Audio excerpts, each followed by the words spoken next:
Bienvenue. Aujourd'hui, on va explorer quelque chose d'assez original.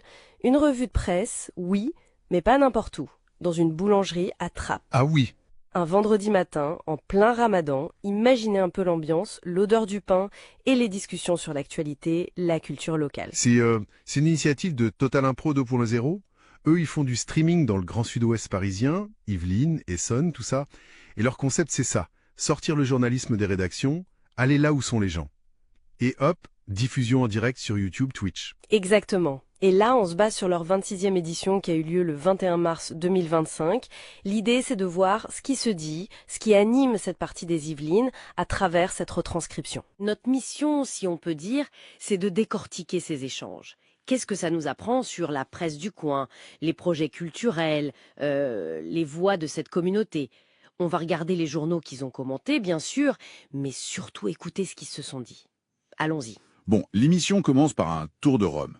Classique, chacun se présente. Ça donne le ton direct. Oui, et ça montre tout de suite la diversité des gens présents, quoi. Et il y a des profils assez marqués. Jean-Pierre Bianchi, par exemple, éducateur, retraité, mais il écrit romans, poésie, chansons. Et visiblement, il aime ça, analyser la presse. Tout à fait. Et à côté, Bernard Delattre. Alors lui, c'est la mémoire de Traps. Journaliste local depuis 1976. Ah oui, quand même. Beaucoup à l'Afrique. Aujourd'hui, il continue d'écrire. Poésie, etc. Une figure, quoi. Clairement.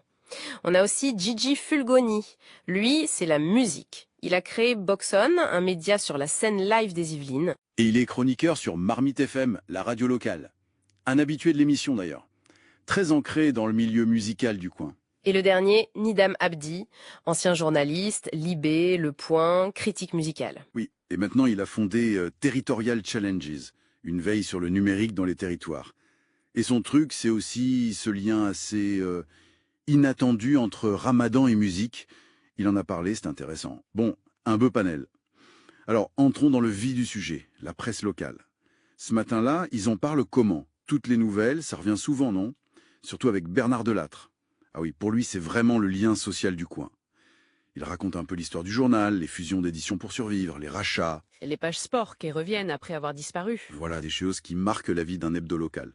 Mais il parle aussi des défis d'aujourd'hui. Et c'est là que ça devient intéressant. Il salue la passion des journalistes, il cite des noms, Emmanuel Fèvre, Alexandre Marquet, mais il pose la question de l'objectivité. Est-ce qu'elle recule? Avec la pression des fake news, le besoin de vérifier tout le temps, l'équilibre hyper délicat avant les élections, qu'est-ce que ça dit, cette inquiétude? Ça pointe une tension classique, mais peut-être plus forte aujourd'hui. Le journal local doit être proche, créer ce lien,